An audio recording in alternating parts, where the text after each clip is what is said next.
Well then, where do we start from, everyone? Let's get some thoughts. It's going to be a very short one before we have another issue on our hand tonight to give to you. We're going to be serving you hot on the issues of Anambra State.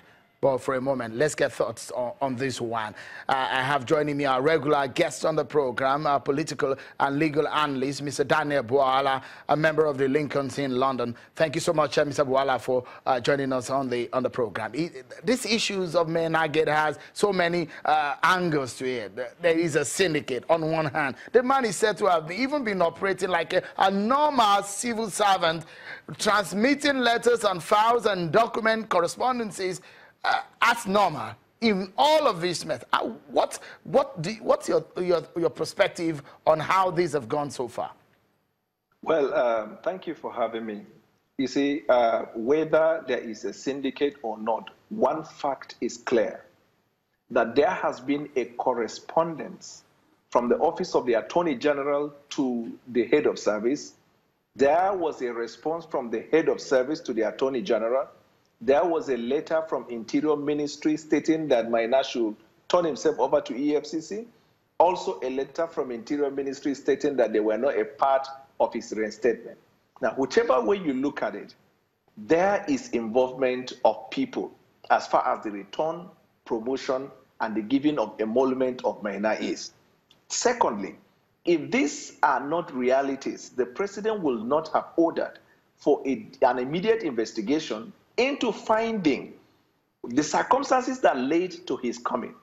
If you ask me, what I would tell you is that it seems that the narrative is about to be changed or being changed because there is an obvious manipulation or there is an obvious error on the part of either one, two, or more of the agencies of the federal government. This is a litmus test to the administration of the president. And I'm sure the president is not comfortable with this development. The president has got to go down into the root of the matter. I'm glad that the Senate committee are looking into it. There is more to it shown that meets the eyes. It looks a bit more complicated than we can even imagine or perceive because, look, even the lawyer is so confident to say the man has been acting, he's been collecting emoluments and salaries and all of that. There seems to be a lot of hysteria also in the room when the Attorney General was speaking about this matter. How complex is this for the president, the man who says he wants to fight corruption? Where does he go from here? How does he handle it if you were to advise him? What would you ask him to be doing based on some of these revelations tonight? If I am to advise the president, this is what I would say. Mr. President, something is wrong with the administration, not with you, but with the people you have appointed. But you are going to be blamed because the buck stopped at your desk, and you're going to have to take a step.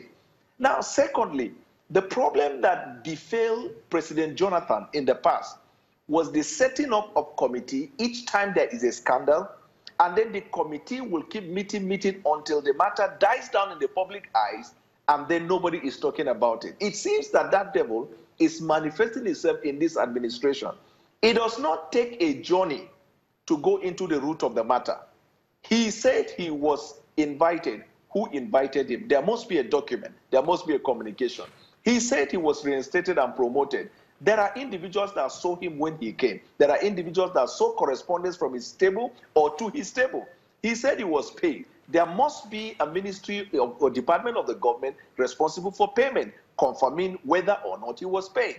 Now, and then thirdly, Mainagate is at large. This goes to show you that Mainagate himself may not altogether be innocent as is alleged, because I cannot for the life of me find a reason to justify the reason why Mainagate is still at large. What stops him from turning himself over to EFCC? If you want to bring the facts down so that the heavens will fall, appear in the EFCC and bring the facts as they are. You claimed during Jonathan that the reason why you went at large was because there was an attempt to kill you. Are you suggesting that EFCC wants to kill you, DSS wants to kill you, Senate wants to kill you, President Buhari wants to kill you, the masses want to kill you? Something is wrong for to suggest the reason why he is absconding himself and not turning himself over to the EFCC. Mr. Daniel Bwala, we must leave it at that. Many thanks for your thoughts. There are so many issues yet to be unbundled. I guess in the coming days, we'll try to lift them one after the other, and we'll probe further to get to the bottom of this matter. Thank you so much, our regular analyst on the program, Daniel Bwala.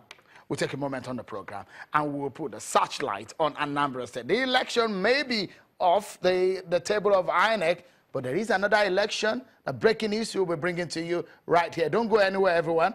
We'll be right back.